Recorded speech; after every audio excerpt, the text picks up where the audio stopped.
बिस्मिल्लाहिर्रहमानिर्रहीम अस्सलाम वालेकुम। कल अमेरिका ने मीडिया के जरिए ऐलान करवा दिया कि जी वो यमन पर स्ट्राइक करने जा रहे हैं और यमन पर जो इस दफ़ा हमला होगा उसका हम अंदाज़ा भी नहीं लगा सकते। और साथ ही बरतानिया ने कहा कि वो भी तैयार है।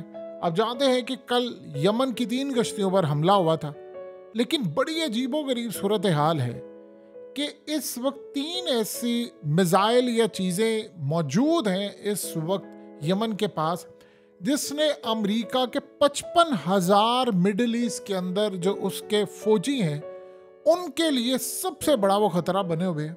अब प्रॉब्लम ये है सबसे बड़ी, अमेरिका के इस वक्त पैरों तले ज़मीन निकली हुई है कि अमेरिका इस वक्त विलिंग नहीं शो कर रहा है कि वो यमन के ऊपर कोई स्ट्राइक करे, कोई हमला करे डायरेक्टली जाकर, क्योंकि ईरान ने अपना बहरी बेड़ा भेजा और उन्होंने कहा ठीक है हम तो जंग के लिए तैयार हैं, आप भी रहें। अब ये क्या चीज़ है जिससे पूरे के पूरे अमेरिका को चारों तरफ से घेर लिया गया है और साफ नज़र आ रहा है कि अमेरिका को ट्रैप कर लिया गया है और अमेरिका इस पूरे खेल के अंदर इन सर्कल हो चुका है और उसका साथ देने के लिए सिर्फ बरतानिया है और उसके अलावा इस वक्त फ़िलहाल कोई साथ नहीं दे रहा। ज़रा ये समझ लें, इस वक्त यमनी मिसाइलों की रेंज में पूरा अमेरिका का यानी खित्ते में पूरा अमेरिका जहाँ जहाँ है वो आया हुआ है। अब ये क्या है, देखिए सबसे बड़ी बात ये है कि यमन के पास तकरीबन लोग ये समझते हैं कि जी 1500 किलोमीटर की रेंज के, ऐसा नहीं है। उनके पास शायद 136, असल में ये 2500 किलोमीटर इसकी रेंज है और ये जहाँ जहाँ अमेरिका का खित्ते के अंदर मामला है उसमें वो फिट बैठता है। फिर उसके बाद अगर आप देखेंगे तो ये कुछ 4 है। ये असल में जो यमन को सारी चीज़ें मिली है ये ईरान से मिली है। इसकी रेंज है तकरीबन 2000 किलोमीटर। और फिर ये गद्र 110 जिसको ये तूफान कहते हैं, इसकी 2000 किलोमीटर रेंज है। अब असल में ये क्या चीज़ें हैं, ये मिसाइल हैं, ये तमाम चीज़ें, इन सब ने अमेरिका को चारों तरफ से घेर लिया है। क्योंकि अमेरिका को अब तक का जो सबसे बड़ा झटका ये लगा हुआ है, यानी अमेरिका ने इस वक्त जो प्लान कल किया था स्ट्राइक का, अचानक वो रोका है। अब ये नहीं पता कि वो कितनी देर तक रोकेंगे, कल तक, परसों तक, 1 हफ्ते, 10 दिन। फिलहाल वो विलिंगनेस शो नहीं कर रहे। वो कह रहे हैं कि जी इनके पास 2000 किलोमीटर से जायद के मिसाइल हैं जो अमेरिका की तमाम मिलिट्री बेसिस को हिट कर सकते हैं। और दूसरा, जहाँ जहाँ मिलिट्री बेसिस है उन ममालिक की जानिब से अमेरिका को कतन कोई सपोर्ट हासिल नहीं हो पा रही। तो जो जंग इजराइल के खिलाफ शुरू हुई थी अब वो अमेरिका के गले पड़ गई है। अब अमेरिका के 55,000 के करीब फौजी हैं इस वक्त खित्ते के अंदर। ईरान, यमन, हिजबुल्ला, इराक और तकरीबन 8 से 10 किस्म के मलेशिया जो है, प्राइवेट मिलिट्री जो है, वो सारी की सारी अमेरिका के खिलाफ इस वक्त मैदान में तैयार है। अब वो कह रहे हैं कि अमेरिका के पास इस वक्त लीडरशिप नहीं है, जो कि या फाइटिंग स्किल नहीं है, या आप कह सकते हैं स्पिरिट नहीं है कि वो मुकाबला कर सके। और ऐसा लग रहा है कि अमेरिका को चारों तरफ से इनसर्कल किया हुआ है, घेरा हुआ है। और इस सारी सूरत हाल में सबसे बड़ा झटका ये लगा है कि ग्लोबल सतह पर अमेरिका का साथ देने के लिए इस वक्त कोई नहीं है। यानी हम सादा और आसान लफ्ज़ों में समझ लें तो अमेरिका इस वक्त मुकम्मल तौर पर तन्हा है। यानी अमेरिका इस वक्त मुकम्मल तौर पर तन्हा खड़ा है और उसके पास इस वक्त लैक ऑफ लीडरशिप है, उसकी लड़ाई की कोई सूरत हाल सामने नहीं आ रही। यानी एक परसेप्शन गया है पूरी दुनिया के अंदर कि अमेरिका इस वक्त शदीद वीक है। और सबसे बड़ा मसला ये है कि अमेरिका ने जो भी लड़ाई लड़ी है पिछले काफ़ी सालों से, वो नेटो के दम के ऊपर लड़ी है। चाहे वो यूक्रेन का मामला हो, चाहे वो आप देख लें उन्होंने यूरोप से पैसा निकलवाया, उनको दिया हथियार, सारी दुनिया को कहा जहाँ जहाँ हो सकता अमेरिका ने उनको कहा जी हथियार बेचो। वो नाकस थे, अच्छे थे, जैसे भी थे, उन्होंने हथियार बेचे। अब उसके बाद आप देख लें जो अगला मरहला आता है वो उससे भी ज़्यादा अजीबोगरीब और उससे भी ज़्यादा ख़तरनाक, कि अमेरिका जिस तरह अफगानिस्तान और तमाम चीज़ें चाह रहा था वो सपोर्ट उसको नहीं मिल पा रही। अब ये जो यमन के मिसाइल हैं, इन्होंने असल में अमेरिका को चारों तरफ से घेरा हुआ है। और प्रॉब्लम सबसे बड़ी यमन की ये है कि वो परवाह नहीं करते किसी की। ये सारे मिसाइल और चीज़ें उनको ईरान ने दी है। अब ईरान ने खाली ये मिसाइल दिए हैं, ड्रोन्स दिए हैं, चीज़ें दी हैं, उनके अंदर पावर है, वो विलिंग कर रहे हैं, यानी लड़ने के लिए पूरी तरह तैयार हैं। लेकिन एक अजीबोगरीब चीज़ है जिसने अमेरिका को सबसे ज़्यादा परेशानी में मुब्तला करके रखा हुआ है। देखिए, एक तो सबसे बड़ी बात यह है कि यमन ने जो उनके 3 कश्तियाँ तबाह हुई हैं उसका बदला उन्होंने लेना है। 10 उनके जंगजू मारे गए, उन्होंने कहा जी हमने तो बदला लेना है और 10 गुना बदला लेंगे। अब वो क्या करेंगे, इसी डर से अमेरिका ने अपना एयरक्राफ्ट कैरियर वापस बुला लिया है कि कहीं इसको ही ना हिट कर दें, क्योंकि ये कर सकते हैं। क्योंकि यहाँ पर जो एक प्रॉब्लम अमेरिका के लिए है कि ईरान ने इनको टेक्नोलॉजी दी है, तो क्या ईरान ने इनको ऐसी भी टेक्नोलॉजी दी है जो हमारी टेक्नोलॉजी को बाईपास कर दे। ये अमेरिका के लिए दर्दे सर इस वक्त सबसे बड़ी कोई चीज़ बनी हुई है तो वो ये बनी हुई है। देखिए, आप यूक्रेन का मामला उठाकर देख लें, अमेरिका की जितनी स्ट्रेटजीज हो सकती थी वो सारी दुनिया में स्टडी की जाती रही। अफगानिस्तान में वो फेल हुआ, यमन के साथ इन्होंने 9 साल जंग की, फेल हुआ, इजराइल को ये प्रोटेक्ट करने में नाकाम रहे। आप ये कह सकते हैं कि वो इजराइल को हथियार दे रहे हैं, कार्गो शिप दे रहे हैं, सब कुछ दे रहे हैं, लेकिन नाकाम हुआ। यूक्रेन में सबसे बड़ी अमेरिका को शिकस्त हुई। अब ये सारी सूरत हाल अगर हम यमन की उठाकर देख लें और इनकी स्ट्रेटजी देख लें तो ये जितने मिसाइल हैं, यानी अमेरिका असल में इन मिसाइलों की रेंज में है। और यमन की एक सूरत हाल होती है कि वो डरते नहीं है, वो कहते हैं कि जो सामने आएगा देखी जाएगी। आप यहाँ से अंदाज़ा कीजिए कि यमन ने क्या जवाब दिया है। उन्होंने कहा है कि हम लोग इंतज़ार में थे कि काश एक दफ़ा अमेरिका से हमारा इस दफ़ा मुकाबला हो जाए, लड़ाई हो जाए, हम अमेरिका को बताएं कि हमारे पास है, कि हम अमेरिका का हश्र क्या करेंगे। आप सोचिए ज़रा कि दुनिया में इस तरह की ख़तरनाक जो स्टेटमेंट्स हैं वो तो कभी अफ़गान तालिबान ने भी नहीं थी।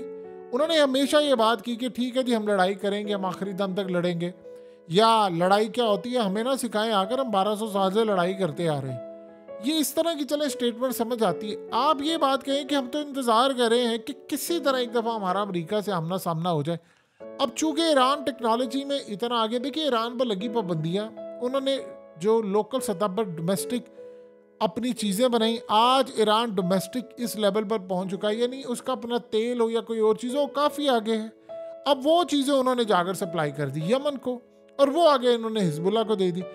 अब ये जो कल मीटिंग हुई है, यानी ईरान के मुल्क में जाके यमन का डेलीगेशन पहुंचा है और उन्होंने कहा है कि जी आप बेफिक्र हैं, आप सिर्फ हर सूरत लड़ाई करें, हम आपकी बैक पर खड़े हुए हैं, आप लड़ें, हथियार मिलेंगे, पैसा मिलेगा, तमाम चीज़ें मिलेंगी। देखिए, सबसे ज़्यादा चीज़ चाहिए होती है कि हथियारों की सप्लाई, मिसाइलों की सप्लाई।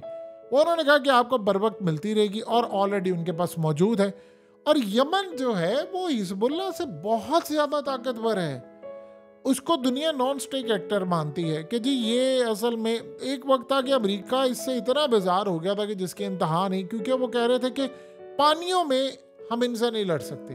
देखिए, दूसरी सूरत हाल ये है कि लड़ाई जो हो रही है वो इनके घर में हो रही है, अमेरिका के घर में नहीं हो रही। जब आप किसी के भी घर में जाते हैं, चाहे आप वियतनाम में गए हों, चाहे सोवियत यूनियन जो आज रशिया बन गया और बाकी ममालिक ये उठकर जब आए थे तो ये अफगानिस्तान में उनके घर में आकर लड़े थे। फिर उसके बाद अमेरिका अफगानिस्तान में गया था तो उसके घर में जाकर लड़ा था। और एग्जैक्टली आज इसराइल जाकर हमास के घर में जाकर लड़ा है। जब आप किसी के भी घर में जाकर लड़ते हैं तो याद रखिएगा वो अपने घर का बादशाह होता है। वो कमज़ोर हो, जो मर्जी हो, उसको पता होता है कि यहाँ से रास्ते कौन से निकलते हैं। आज आप देख लें हमास के पास क्या कुछ है, क्या है उनके पास टेक्नोलॉजी में इसराइल के मुकाबले में 0.1%। लेकिन शिकस्त क्यों दे रहे हैं? क्योंकि उनको स्ट्रेटजी उनकी है बिल्कुल डिफरेंट। यानी आप ये देखें, उनके पास जो लड़ने वाले हैं वो कहते हैं कि हम जान हथेली पर रखकर लड़े हैं। इसराइल का मुकाबला जब ये लड़ाई हो रही है तो इसराइल की फौज के बारे में अब मीडिया में सारे आ रहे हैं, उनके मिनिस्टर्स उठकर ये बात कह रहे हैं कि उनकी फौज लड़ने के काबिल नहीं है, बददिल हुई पड़ी है। एयरफोर्स का जो स्कैंडल है वो तो बड़ा ही अजीबोगरीब है कि हेलीकॉप्टर्स वो कहते हैं, या फिर उनकी एविएशन की वो कह रहे हैं पायलट जाकर वो उठाने को तैयार ही नहीं है। वो कहते हैं नहीं, हम अपनी जान की परवाह कर रहे हैं, हमने अपने आप को बचाना है। आपके इन चक्करों के अंदर हम जाए नीचे जाकर उधर से हमास हमें कोई मिसाइल मार दे और मारे जाए। उन्हें कहा अपने टैंक्स तो आप बचा नहीं पा रहे तो हम क्यों जाए। तो फिर उसके बाद इसराइल के मिनिस्टर ने बात की तो आर्मी चीफ आकर कहते हैं और सारे निजी गलत बात है। वहाँ सिविलियन उनको गले से पकड़ा हुआ है। तो वहाँ पर आपने देखा कि स्ट्रेटजी असल में आपकी क्या होती है, आपने कहाँ से हमला करना है, आपने एक के मुकाबले में क्या करना है, कैसे आपने लड़ाई करनी है। इजरायली फौज जो है वो अपनी जान बचाने के लिए लड़ाई कर रही, हमास के लोग उनको मारने के लिए करे। देखिए, एक बात आप समझिए क्या इसराइल की जमीन हाथ से जा रही है? नहीं जा रही ना, उनके हाथ से जा रही है। उनको डर है कि अगर हम हार गए तो हम यहाँ पर अपनी जमीन खो देंगे, और हमने इलाका खो दिया तो सारी जिंदगी फलस्तीन इस सफा इसी से मिट जाएगा। तो वो काम क्या कर रहे हैं, उनके जो जंगजू है लड़ने के लिए हमास के, वो जान हथेली पर रख कर लड़े। और दूसरा उनका बदला है, उनके माँ बाप मारे गए हैं, उनके बड़े मारे गए हैं, रिश्तेदार, बहन भाई, आगे पीछे बीवी बच्चे और पता नहीं न जाने क्या कुछ। तो वो कह रहे हैं कि हमने लेना है बदला। इनके पास मोटिव क्या है? इनका मोटिव ये है कि उनको बात समझ ही नहीं आ पा रही। वो कहते हैं देखिए हमारे पास ज़मीन थी तो हम क्यों जाए। उनकी हुकूमत और उनको नेतन्याहू कह रहे नहीं, ज़मीन का टुकड़ा भी लेना है, हम वापस जाएंगे। वो पेशन गई। अब बड़ी अजीबो गरीब सूरत हाल है जो वो सारी दुनिया के सामने पेश करे। तो कहानी का असल में इस वक्त जो रुख पैदा हो गया है और सूरत हाल बड़ी ही अजीबो गरीब इस वक्त पैदा हुई है, आप उसका अंदाजा नहीं लगा सकते। अमेरिका घुस रहा है यमन के घर में। ईरान ने, देखिए ये हमले का ईरान को पता था, यमन को भी पता था। अब तो ये बात बड़ी क्लियर हो गई है कि रूस को भी पता था, हिजबुल्लाह को, हमास को। इन सब ने मिलकर काम ये किया, हम अनजान बने रहेंगे।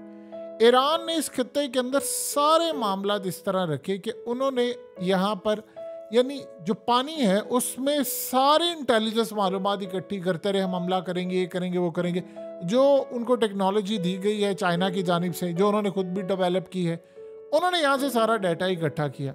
वो उन्होंने यमन को पास किया। आपने देखा यमन ने हमले कर दिए, उन्होंने कोई शिप छोड़ा ही नहीं है। इवन कि ऐसी भी सूरत हाल हो गई थी कि जब शिप का रेडियो कम्युनिकेशन सिस्टम ऑफ कर दिया था फिर भी हमला हुआ। डिस्ट्रेस कॉल जो है वो हैक कर लेते हैं सारे। ऐसे अजीबोगरीब वाक़यात हुए। तो इंटेलिजेंस मालूमात इनके पास इतनी है, अमेरिका के पास नहीं है। यानी ये वही सूरत हाल है कि अफगान तालिबान ने इनको घर में बुलाकर मारा था, वो पहाड़ों में चले गए और ऐसा ऐसा उन्होंने 20 साल जो इनका हाल किया वो आप उसका अंदाज़ा लगा सकते हैं। यानी 50 ममालिक कूद पड़े। यहाँ तो वो बहुत बड़ी ताकत है, यमन बहुत बड़ी ताकत बन चुकी है। उनके पास जो मिसाइल सिस्टम है और जो चीज़ें हैं, और देखिए सबसे बड़ी बात यह है मिसाइल के बाद वो करी जा, वो कह रहे हैं जी हम लड़ने को तैयार हैं। वहां पर लोग सड़कों पर निकले हुए हैं, वो कह रहे हैं कब लड़ाई करोगे अमेरिका के साथ। आपने अगर यमन की और अफगानिस्तान की हिस्ट्री पढ़ी हो तो आपको पता होगा ये लोग लड़ाई में एक दफ़ा कूद पड़ते हैं तो ये फिर किसी को छोड़ते नहीं है। यानी वो आप किसी को चिमट जाते हैं जिस तरह, वो ऐसी सूरत हाल पैदा होती है।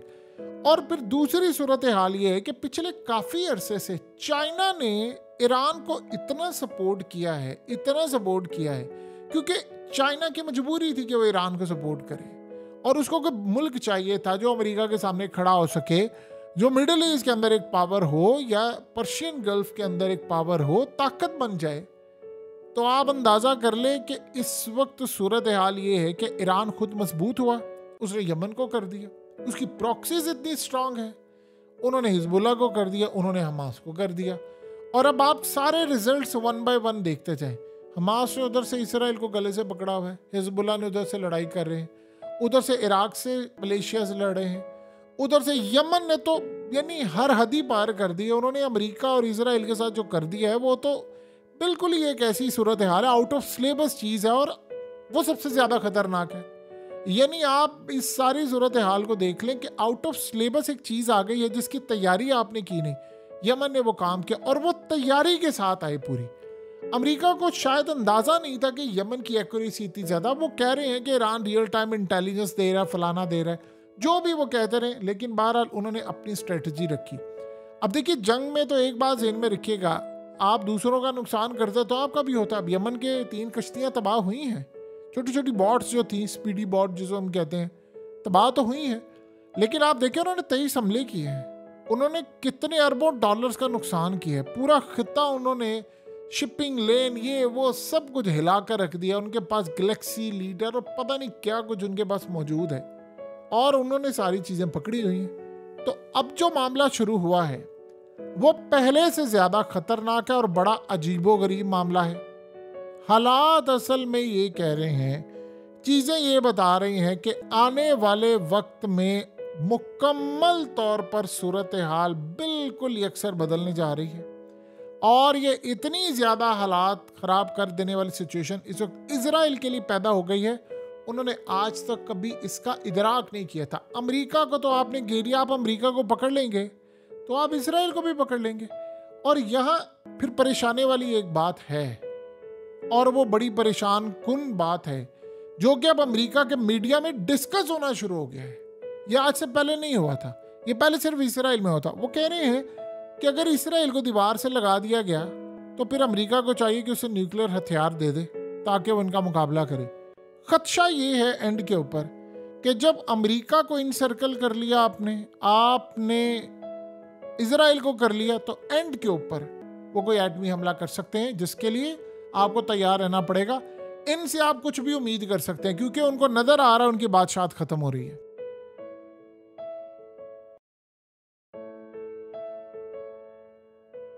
हकीकत टीवी को सब्सक्राइब करना मत भूलें, वीडियो को लाइक करें, शेयर करें और कमेंट सेक्शन में अपनी राय का इजहार जरूर करें।